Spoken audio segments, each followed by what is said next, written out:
Today's question is, when should I call Dalinghaus Construction?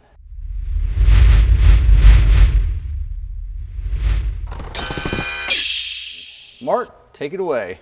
Yeah, that's a great one, Brian. A lot of times homeowners will be sitting at their house and they'll see cracks in their drywall, or they'll actually feel a sense of falling going down when they're walking on their floors, or they'll see you can roll a ball or a golf ball or a marble or something, and they'll see it, or they'll see just cracks in their stem wall or different cracks in their concrete slabs. So that's when, what does they type in on the Google search? What does it mean when blah, blah, blah? And Dalinghaus Construction will pop up in the search.